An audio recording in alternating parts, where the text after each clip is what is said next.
नमस्कार, आप देख रहे हैं जनसेतु न्यूज और मैं हूं आपके साथ अंजलि। शुरुआत करते हैं जनसेतु सुपरफास्ट की, जहां हम आपको दिखाते हैं देश दुनिया की तमाम खास खबरें, वो भी साफ और सीधे अंदाज में। तो चलिए शुरू करते हैं। अदालत की कार्यवाही की वीडियो को पोस्ट करने के मामले में दिल्ली हाईकोर्ट ने केजरीवाल को नोटिस जारी किया। दरअसल आबकारी मामले से जुड़े केस में केजरीवाल ने खुद कोर्ट में पेश होकर दलीलें दी थी। इसी का वीडियो तमाम सोशल मीडिया प्लेटफॉर्म्स पर वायरल है। इसके बाद मामले में एक जनहित याचिका दायर हुई, जिसमें अवमानना की कार्यवाही की मांग की गई है। अब कोर्ट ने इस याचिका पर केजरीवाल को नोटिस जारी कर जवाब मांगा है।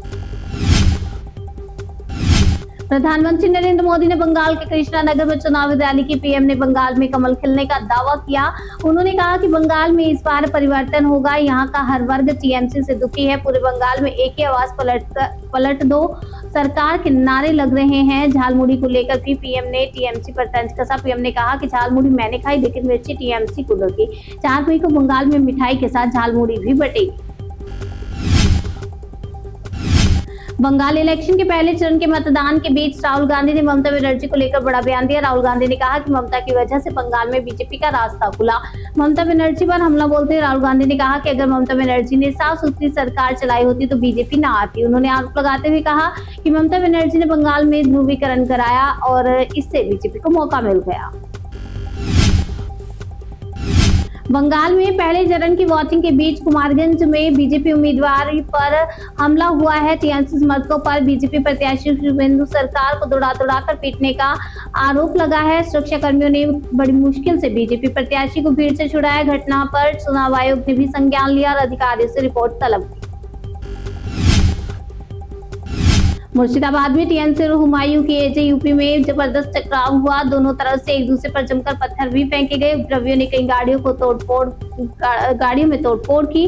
इसके बाद पुलिस को लाठीचार्ज करना पड़ा। पुलिस और केंद्रीय सुरक्षा बल ने काफी मुशक्कत के बाद स्थिति को काबू किया। मुर्शिदाबाद में हुमायूं कबीर के पोलिंग बूथ पर पहुंचने के बाद जमकर हंगामा और नारेबाजी हुई। टीएमसी कार्यकर्ता हुमायूं कबीर के समर्थकों के बीच जोरदार भिड़ंत हुई। टीएमसी वर्कर हुमायूं के खिलाफ नारेबाजी कर उनका विरोध किया और कुछ लोगों ने हुमायूं का घेराव करने की कोशिश की। इस दौरान सुरक्षा बलों के साथ धक्का मुक्की भी हुई। मामले में चुनाव आयोग ने संज्ञान लेते हुए कलेक्टर और जिला निर्वाचन अधिकारी से रिपोर्ट तलब की। कोचबिहार में वोटिंग के दौरान टीएमसी कार्यकर्ताओं ने हंगामा किया। बरककोदी 2 ग्राम पंचायत के 237 और 238 बूथों पर टीएमसी कार्यकर्ताओं ने सड़क जाम की। शिकायत मिलने के बाद पुलिस ने टीएमसी कार्यकर्ताओं को खदेड़ा, तो वहीं सिलीगुड़ी में भी टीएमसी और बीजेपी कार्यकर्ताओं के बीच झड़प हुई। आसनसोल दक्षिण क्षेत्र से बीजेपी उम्मीदवार ने मित्र पॉल की गाड़ी को पुलिस ने रोक लिया और इसके बाद बीजेपी उम्मीदवार की पुलिस अधिकारियों के साथ तीखी बहस हुई। पुलिस अधिकारी का कहना था कि चुनाव आयोग के नियम के मुताबिक किसी भी प्रत्याशी के साथ 3 से ज्यादा गाड़ियां नहीं हो सकती। बीजेपी उम्मीदवार का कहना है कि उनके साथ सिर्फ 2 गाड़ियां थी। यह विवाद चाचा कुलियरी हिंदी प्राइमरी स्कूल के बाहर हुआ। पश्चिम बंगाल में पहले चरण के मतदान में सुबह से ही जबरदस्त उत्साह देखा जा रहा है। कई दिग्गज नेताओं ने भी सुबह अपने वोट डाले। नंदीग्राम और भवानीपुर में बीजेपी उम्मीदवार शुभेंदु अधिकारी ने नंदीग्राम के एक मतदान केंद्र पर वोट डाला। आसनसोल दक्षिण से बीजेपी प्रत्याशी अग्नि पॉल ने भी सुबह अपना वोट डाला। बंगाल में पोलिंग बूथ पर सुबह से ही लंबी कतारें लगी हुई हैं। आसनसोल में आज पहले चरण के मतदान वहां पर हुआ। मतदान केंद्र पर वोटिंग के लिए महिलाओं की भारी भीड़ उमड़ी। वीरभूम में महिलाएं वोटर्स की संख्या यहां पर ज्यादा नजर आई। सिलीगुड़ी के पोलिंग बूथ पर वोटर्स का जोश भी नजर आया। पश्चिम मेदिनीपुर के केशपुर में वोट डालकर घर जाते वक्त एक महिला की मौत हो गई। मृतक वोटर का नाम इस रतन बीबी है और वह अपने पति के साथ वोट डालने के लिए गई थी। मतदान केंद्र से बाहर निकलते अचानक तबीयत बिगड़ने पर उन्होंने वहीं दम तोड़ दिया। परिजनों के मुताबिक महिला का नाम वोटर लिस्ट में था, लेकिन परिवार के बाकी सदस्यों का नाम सूची में नहीं था। तमिलनाडु में आज सभी 234 विधानसभा सीटों पर वोटिंग हो रही है।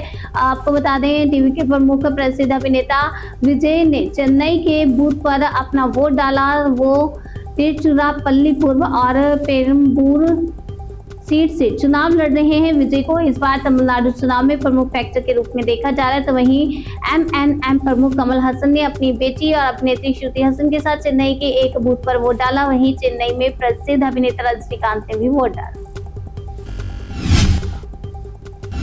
Tamil Nadu CM MK. स्टालिन ने चेन्नई स्थित एक पोलिंग बूथ पर अपनी पत्नी के साथ मतदान किया। सीएम ने जनता से भी बढ़ चढ़कर मतदान में हिस्सा लेने की अपील की। सीएम स्टालिन कोलातूर सीट से चुनाव लड़ रहे हैं, तो वहीं चेप्पोंग तिरुवल्लीकेनी से डीएम के उम्मीदवार और उप मुख्यमंत्री उदयनिधि स्टालिन ने भी चेन्नई के एक मतदान केंद्र पर वोट डाला। कोयम्बटूर के पोलिंग बूथ पर बीजेपी नेता अन्नामलाई ने भी मतदान किया।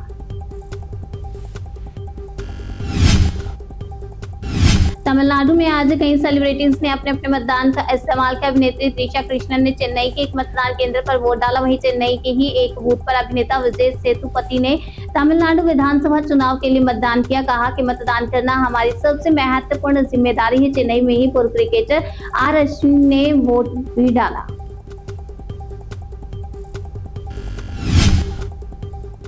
टीवी के प्रमुख और प्रसिद्ध अभिनेता विजय ने मुख्य चुनाव आयोग को पत्र लिखकर मतदान का समय 2 घंटे बढ़ाने का अनुरोध किया। पत्र में उन्होंने लिखा कि यात्रा रुकावट और लंबी कतारों के चलते मतदान का समय रात 8 बजे तक बढ़ाया जाना चाहिए। टीवी के प्रमुख विजय खुद जो 2 जगहों पर चुनाव लड़ रहे हैं और इस बार के चुनाव में उनकी महत्वपूर्ण भूमिका देखी जा रही है। महाराष्ट्र में बारामती और राहुरी के साथ साथ आज गुजरात में उमरेठ विधानसभा उपचुनाव के लिए भी मतदान चल रहा है। महाराष्ट्र के डिप्टी सीएम सुनीत पवार ने बारामती के एक मतदान केंद्र पर अपने बेटे पार्थ पवार के साथ वोट डाला। विमान दुर्घटना में पूर्व डिप्टी सीएम अजित पवार के निधन के बाद यह सीट खाली हो गई थी। इसके लिए उनकी पत्नी सुनित्रा पवार चुनाव लड़ रही है। उनका मुकाबला 22 निर्दलीय उम्मीदवार से है। यहाँ से किसी भी प्रमुख राजनीतिक दल ने उनके खिलाफ उम्मीदवार नहीं उतारा है। विधानसभा चुनाव के बाद पेट्रोल डीजल की कीमत 25 से 28 प्रति लीटर बढ़ाने की रिपोर्ट्स को सरकार ने सिरे से खारिज कर दिया। पेट्रोलियम मंत्रालय ने बयान जारी कर पेट्रोल डीजल के रेट बढ़ाने वाली खबरों को फर्जी बताया। मंत्रालय ने वायरल रिपोर्ट का खंडन करते हुए कहा कि सरकार का ऐसा कोई प्रस्ताव नहीं है। जनता अफवाहों पर ध्यान न दे।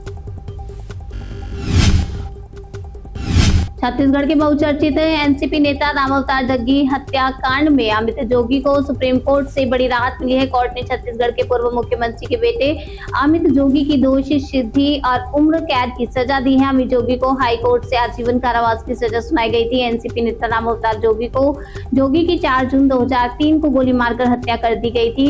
वे पूर्व केंद्रीय मंत्री विद्याचरण शुक्ल के बेहद करीबी थे।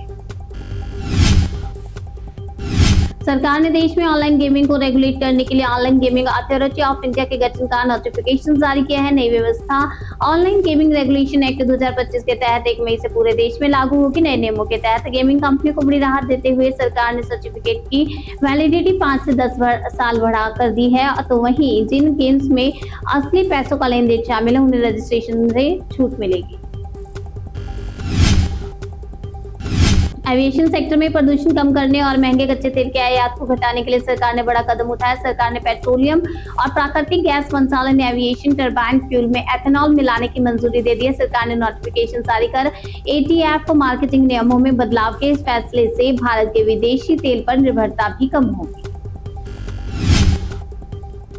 देश के रियल एस्टेट सेक्टर में जनवरी मार्च तिहाई में अब तक का सबसे बड़ा निवेश हुआ। सीबीआई की ताजा रिपोर्ट के मुताबिक बीती तिमाही में 47,800 करोड़ का निवेश हुआ, जो 1 साल पहले की तुलना में 72% ज्यादा है। किसी तिमाही में अब तक का सबसे रिकॉर्ड निवेश है। अक्टूबर-दिसंबर 2025 में भारतीय रियलिटी सेक्टर में 30,900 करोड़ का निवेश हुआ था। दिल्ली में आईआरएस की बेटी के मर्डर का मामले में बड़ा खुलासा हुआ है। आरोपी राहुल ने बेहोशी की हालत में लड़की के साथ दुष्कर्म किया। लॉकर खोलने के लिए लड़की को दूसरी मंजिल से घसीटते नीचे ले गया और फिर फिंगरप्रिंट से जब लॉकर नहीं खुला तो उसके बाद आरोपी ने पेचकस से लॉकर खोलकर कैश और ज्वेलरी चोरी की पूछताछ में ये भी खुलासा हुआ है कि वारदात से 1 दिन पहले अलवर में भी उसने रेप की घटना को अंजाम दिया था। आरोपी को कम उम्र में जुए और लड़कियों की लत लग गई थी। यूपी के मिर्जापुर में बीती रात खौफनाक सड़क हादसे में 11 लोगों की मौत हो गई। मिर्जापुर रमणगंज घाटी से उतर रहे एक ट्रक का ब्रेक फेल हो गया और उसने आगे चल रही कई गाड़ियों को टक्कर मार दी। गाड़ियों में आग लग गई जिसमें 11 लोगों की जान चली गई। पीड़ित परिवारों के लिए प्रधानमंत्री राहत कोष से 2-2 लाख रुपए मुआवजे का ऐलान किया। घायलों के इलाज के लिए 50,000 मिलेंगे। मध्य प्रदेश के जबलपुर में बदमाशों में कानून का डर खत्म हो गया। सरेआम बीच बाजार में बाइक सवार बदमाशों ने 35 साल के युवक के सर और हाथ में गोली मार दी। गंभीर हालत में युवक को अस्पताल में भर्ती करवाया गया। गोलीबारी के बाद आरोपी बदमाश मौके से फरार हो गया। फायरिंग की घटना सीसीटीवी में कैद हो गई है। मामला दर्ज कर पुलिस आरोपी की तलाश में जुटी है। महाराष्ट्र के जलगांव में तेंदुए के रेस्क्यू के दौरान कथित मारपीट का वीडियो सामने आया है। इसमें शिवसेना विधायक चंद्रकांत पाटिल पर आरोप है कि उन्होंने भी तेंदुए पर डंडे बरसाए। इससे लेकर प्राणी मित्र संगठन पेटा समेत 3 अन्य संगठनों ने उप मुख्यमंत्री एकनाथ शिंदे को पत्र लिखकर विधायक चंद्रकांत पाटिल के खिलाफ कार्रवाई की मांग की। बताया जा रहा है कि 13 अप्रैल को मुक्ताई नगर इलाके में तेंदुआ दिखा था। उसे पकड़ने के लिए मौके पर वन विभाग के कर्मचारी मौजूद थे। अयोध्या में खाद्य विभाग व पुलिस ने बड़ी कार्रवाई की। हजीरगंज इलाके में एक तेल के गोदाम पर छापेमारी कर 500 से ज्यादा डुप्लीकेट फॉर्च्यून रिफाइंड तेल की पेटी बरामद किया है। फॉर्च्यून रिफाइंड के नाम पर अयोध्या में नकली तेल बिक रहा है। शहर में फोर्ट रिफाइंड के सेल मैनेजर ने इसकी शिकायत पुलिस से की है। इसके बाद पुलिस ने छापेमारी की। उत्तराखंड के चमोली में भगवान बद्री विशाल ने आज 149 दिन बाद भक्तों को दर्शन दिए। सीएम पुष्कर सिंह धामी की मौजूदगी में भगवान बद्रीनाथ के मंदिर का विशाल कपाट खोला गया। सुबह 6:15 बजे पूरे विधि विधान के साथ हजारों भक्तों के सामने जब मंदिर के कपाट खुले तो पूरा आसमान भगवान बद्री विशाल के जयकार से गूंज उठा। भगवान बद्रीनाथ के दिव्य दर्शन के लिए मंदिर को पेंसिल फूलों से सजाया गया। पहली बार भगवान बद्री विशाल के मंदिर में फूलों से ओम लक्ष्मीपति नमो लिखा गया। साथ ही जय श्री बद्री नारायण और वैकुंठाय नमो भी लिखा गया। जनसेतु सुपरफास्ट में आज के लिए फिलहाल इतनी। तब तक के लिए बने रहिए हमारे साथ। देखते हैं जनसेतु न्यूज़, जन से सरोकार।